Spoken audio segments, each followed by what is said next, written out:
Schooner here. You love seeing that out on the bench player at Boomer Center. It's fantastic. It's one of the great anthems in all of college football. Game next week when Auburn comes to town. Mateer back on the field here through traffic.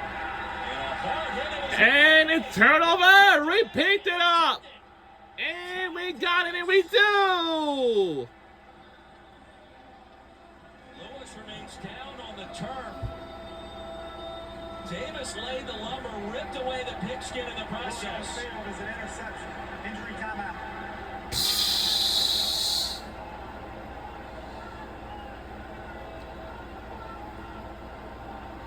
Wow.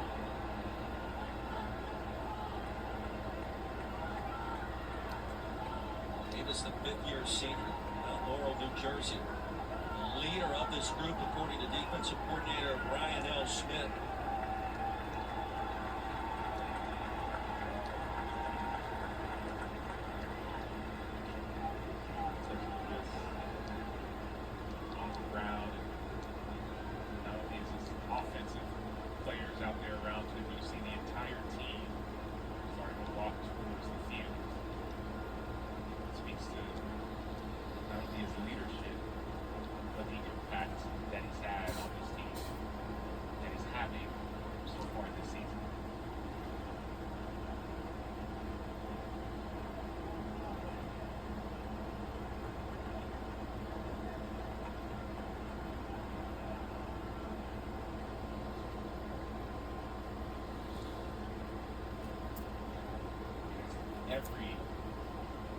Nearly every single player from Oklahoma's bench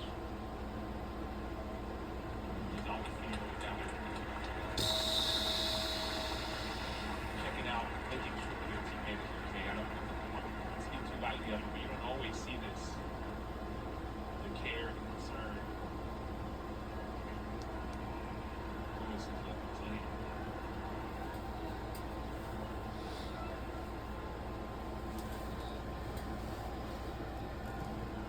Senior out of East St. Louis, Illinois.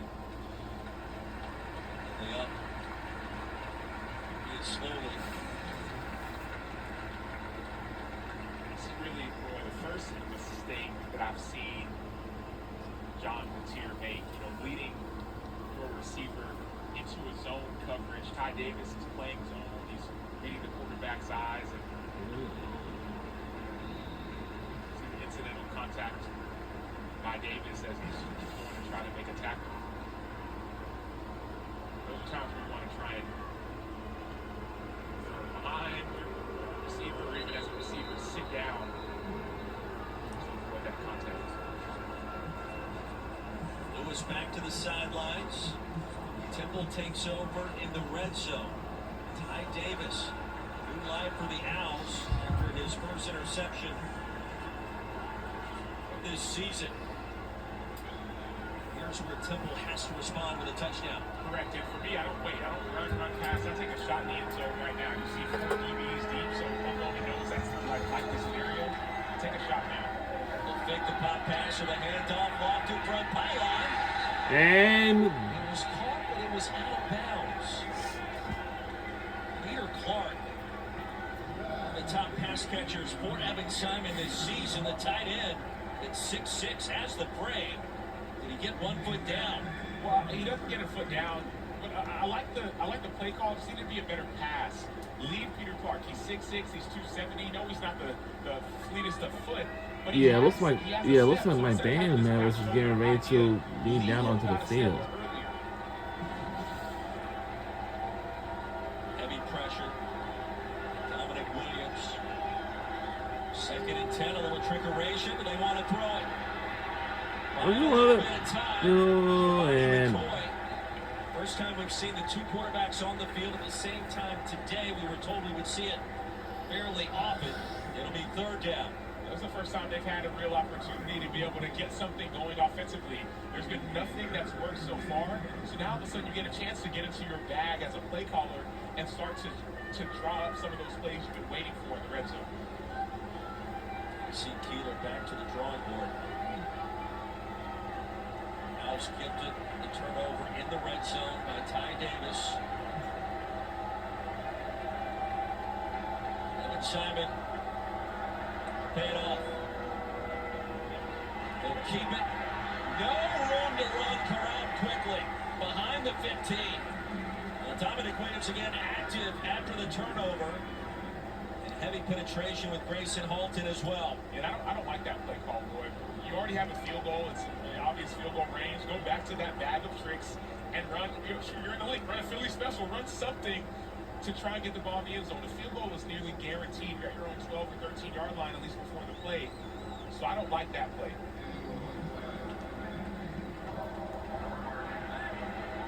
Here's Carl Hart. 4th and 13. A 34-yard attempt from just inside that left edge. And Hart's able to sneak it through. We on the board with the field goal. The first half Oklahoma has given up this season. We're a team by 22 points. 3 scores in 25 minutes. Correct. And if you're Temple, it's great that there are points on the board, but man, you got to be frustrated. You get a critical turnover in the low red zone. You have 3 opportunities to get the ball in the end zone. You don't make them count. So the fact that you have points here, it's good, but you start to wonder, will it be enough field goals versus this high-powered Oklahoma offense? 25-3, and Peter Clark had a chance on that pass floated towards the front pylon, and Simon with that heavy pressure. And if you just lead him a little bit,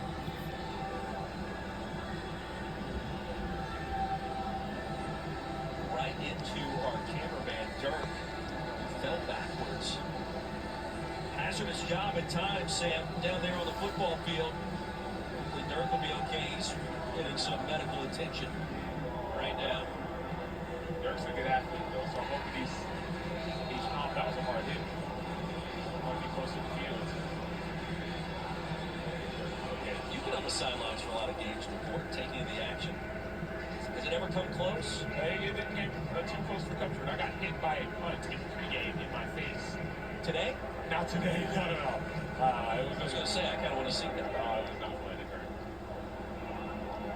So we kick off. Out of bounds. And Oklahoma staying in field position after the infraction. So take a look at this week's college football rankings. Ball be placed on the 35-yard line. First down. Brought to you by Allstate. And only one team in action thus far. Oregon on the road. That 9 a.m. Pacific time kick in Evanston. Running the 17-0 lead. What else interests you here? Man, number 5, Miami versus South Florida. South Florida beat Boise. Week 1, they beat Florida last week, and they are playing the quarterback Byron Brown an impressive style of football. Miami, though, Carson Beck and their defense have been great, but that's the matchup I've got my eye on. It's Miami playing Southern Florida. Who's a true team in Florida? Alex Golis, the head coach for the Bulls, if they win that game, look at the rest of their schedule, what they've already gone through, the gauntlet against the Gators, Boise State, and Miami. They're well positioned to reach the college football playoff. Clay Locke will be stopped by Ordonez. Nominal pickup on first down. Critical opportunity for Temple. If Oklahoma scores here, they get the ball back to start the second half. If you keep them out of the end zone and maybe you get 3 points, now you have confidence going into halftime. Burks in motion, 2nd and 10. Mateer to the edge. Mateer with a first down. Well, the power, the speed of John Mateer, the vision. 2:05 remains in the second quarter. And I like the decision that time. Notice, most often he's looking down the field. This time, when he decided he was going to run, he tucked his head down, put the ball. So this will bring it to a 2-minute timeout. After a gain of 15, a 2-minute timeout as we step aside. We'll be right back on the other side. Don't you go anywhere.